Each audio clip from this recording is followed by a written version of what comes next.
La democracia formal o representativa.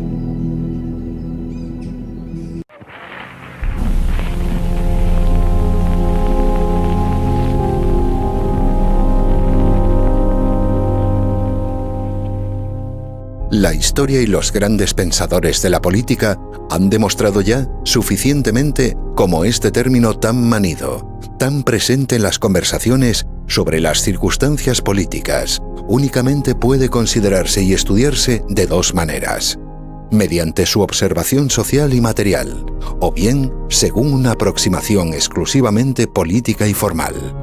Es decir, o bien se toma la democracia como una idealización indefinida que sirve para la consecución de ambiciones materiales, o bien se realiza una observación estrictamente científica y desapasionada a través de sus reglas constitutivas. Dicho de otro modo, o son únicamente reglas que sirven para desarrollar la lucha por el poder, o no se puede comprender jamás lo que es la democracia. La democracia formal es algo realizable, que es posible alcanzar, mientras que la democracia material es una utopía inalcanzable, que nadie sabe explicar o decir lo que es. Esto último es lo que constituye lo que el filósofo español Gustavo Bueno llamó fundamentalismo democrático, la utopía de la palabra democracia entendida a través de la igualdad material y de condiciones. En su consideración formal, la democracia es un concepto claro y nada ambiguo, que permite la libertad política a través de la representación, la libre elección de individuos representantes de otros en cuyo nombre actúan. Esta libertad política queda asegurada además mediante la radical separación, en su origen, de los poderes legislativo y ejecutivo, de forma que las ambiciones de unos estén permanentemente enfrentadas a las de los otros. De este modo, ese control mutuo enemistado de forma irreconciliable hace que se puedan preservar la virtud de la esfera pública. Que las oportunidades políticas sean iguales para cualquier opción planteada por quienes integran una sociedad. Por eso no es concebible la prohibición de unas ideas o de unos partidos políticos, cualesquiera que sean, cuando hay democracia. Por la sencilla razón de que, cuando la hay, las acciones políticas y la responsabilidad recaen exclusivamente en cada individuo. Se pueden juzgar hechos jurídicos, pero no las ideas o los ideales de los individuos. Cuando hay democracia, las oportunidades para todas las ideas son las mismas, idénticas, porque hay libertad política de todos.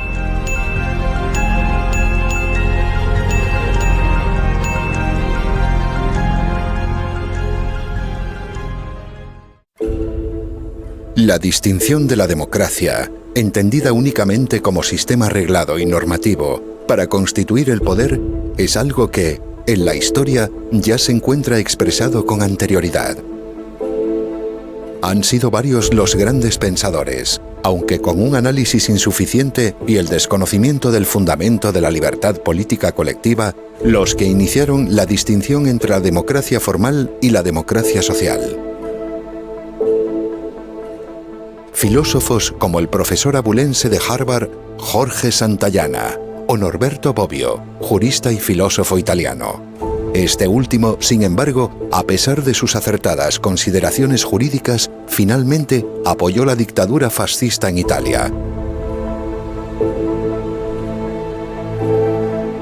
Puesto que la democracia, según su consideración formal, tal y como se expone en la obra Teoría pura de la democracia de Antonio García Trevijano, únicamente existe cuando hay representación política, vamos a ver ahora en qué consiste la representación según su origen jurídico y político. En el siglo XIV, el filósofo, pensador y teólogo Marsilio de Padua, autor de la importante obra Defensor Pacis, incorpora el concepto de la representación como función jurídica, al derecho romano que tradicionalmente desconocía este principio. Aplicado en su origen a las congregaciones eclesiales, permite obrar mediante un poder dado a los que no están presentes, es decir, estando ausentes, ante terceros. Piense ahora en un poder notarial. Mediante este documento se apodera a una persona para actuar en una cuestión concreta, ante un tercero en donde el poderdante, el que apodera, estará ausente. Esto mismo, que forma parte del mundo jurídico, opera igual en el mundo político. Unos electores apoderan a un representante para que actúe en su nombre en un lugar, la Cámara Legislativa, donde ellos no estarán presentes. Un ejemplo conocido de representación es el de un procurador de los tribunales que permite, en el ámbito jurídico, que un encausado se haga presente ante un tribunal estando físicamente ausente. En el mundo político, cuyos principios provienen del derecho, funciona exactamente igual. El descubrimiento para fundar la ciencia política que hace el jurista y pensador Antonio García Trevijano es el de la unidad mínima de poder, algo que él mismo denomina mónada electoral.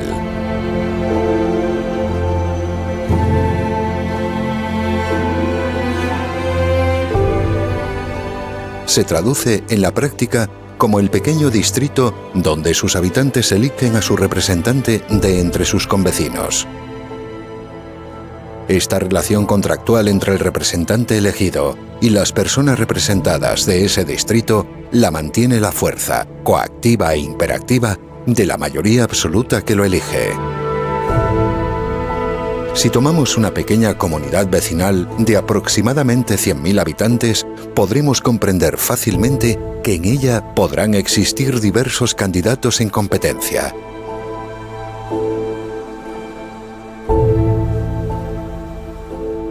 Cada uno de esos candidatos precisará únicamente de un aval de 1000 firmas para poder presentarse y ser elegible.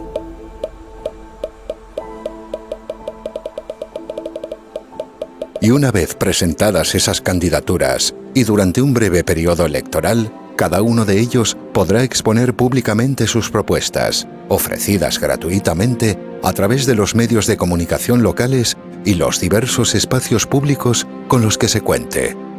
Después, los habitantes de ese distrito vecinal votarán en unas urnas, introduciendo el nombre y los 2 apellidos por el candidato de su preferencia.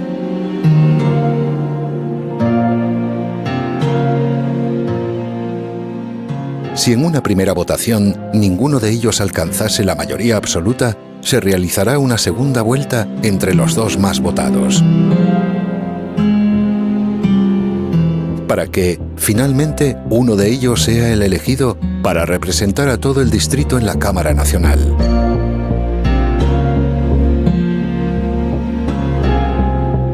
Observe que estos votantes no están votando a un partido político o una lista, estarán eligiendo a una persona individual.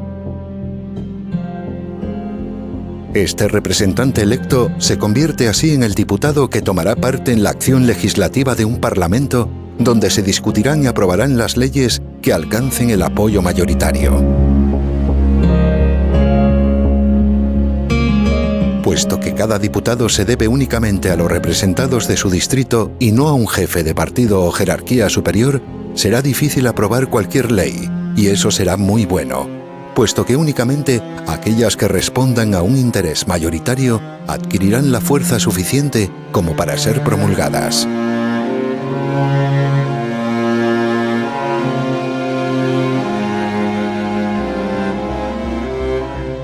Es importante saber que la política, si se considera científicamente, es únicamente la observación de la lucha por el poder, es decir, una relación no económica, sino exclusivamente de la fuerza. Y es esa fuerza la que mantiene a cada uno de los distintos representantes. Cada distrito financia y mantiene a su representante y su oficina para evitar que sirva u obedezca a intereses ajenos a los de quienes le pagan y mantienen. De este modo, cada uno de los diputados dispondrá de un despacho en su distrito, donde semanalmente atenderá las peticiones, quejas o demandas que cualquier vecino quiera exponerle.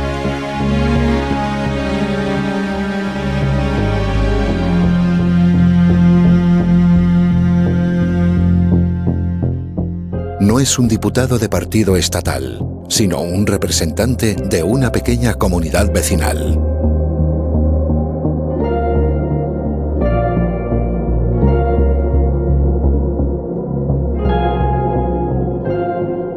Para que, además de la representación política que hoy no existe en España y que acabamos de explicar, haya también un control del poder para evitar que se pueda convertir en algo tiránico y arbitrario en contra de la propia sociedad gobernada, debe existir además una radical separación en su origen entre los poderes.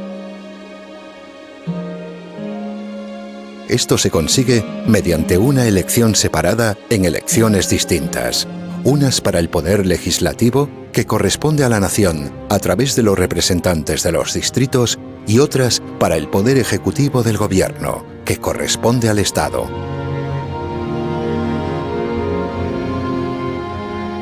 Finalmente, para que haya, además de separación de poderes, independencia judicial, otras en las que únicamente participa el mundo jurídico servirán para elegir el gobierno de los jueces.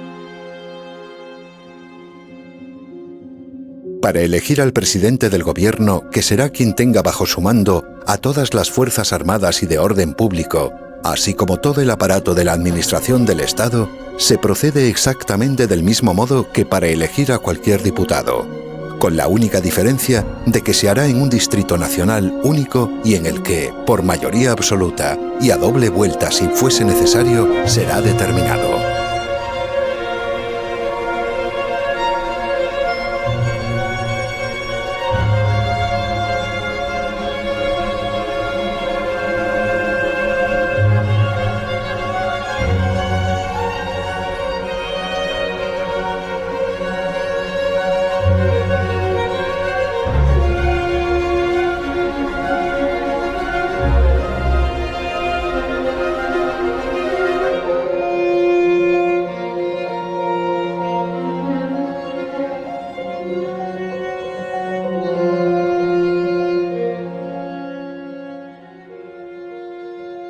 La figura de este presidente no será, sin embargo, la de un representante. No puede representar al Estado en el interior de España, donde está siempre presente, sino que verá limitada su representación hacia el exterior de nuestras fronteras. El gobierno, al ser del Estado y no de la nación, como se suele decir equivocadamente, ejerce su representación en la acción política exterior. Siendo la personificación jurídica de la nación española, su acción internacional requiere de esa figura de dirección encarnada por el cargo del presidente. Finalmente, y para completar la exposición de lo que es la democracia como reglas constitutivas de un sistema político, cabe destacar también otra de las grandes aportaciones para la ciencia política creada por el jurista Antonio García Trevijano y que hace desaparecer por obsoleto el concepto de soberanía.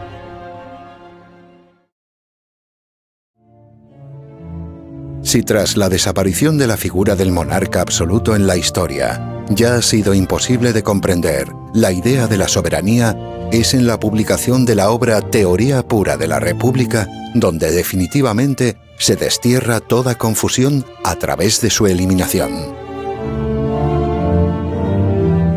La fórmula es tan elegante y simple como bella por su sencillez.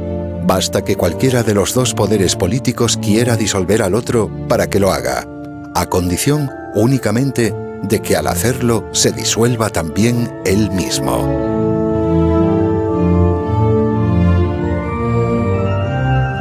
Veámoslo con un ejemplo fácil. Supongamos a un presidente del gobierno que ve imposible su acción por tener una amplia mayoría de la Asamblea Legislativa en contra. Pues según el principio expuesto antes, bastará con que quiera disolver las Cortes para que lo haga inmediatamente, a condición de que al hacerlo, él mismo dimita y así se convoquen nuevas elecciones legislativas y también ejecutivas que diriman el conflicto.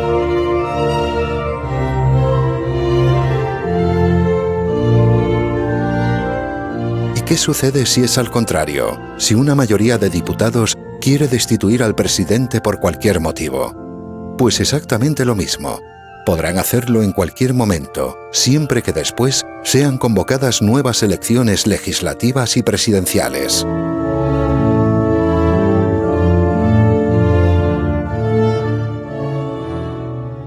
Para finalizar este capítulo, cuyo desarrollo se encuentra mucho más detallado y pormenorizado en la obra Teoría pura de la República, vamos a recapitular para ver con sencillez lo que es la democracia y cómo reconocer cuando está presente o ausente como sistema político.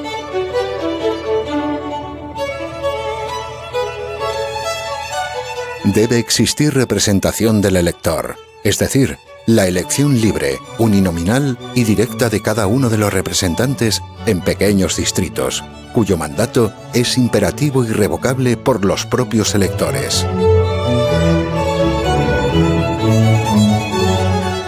Debe existir un control y limitación al poder a través de su separación radical en origen, unas elecciones para un cuerpo legislativo y otras distintas donde entre todos los electores se elige por mayoría absoluta a la persona que ocupará el cargo de presidente del gobierno del Estado.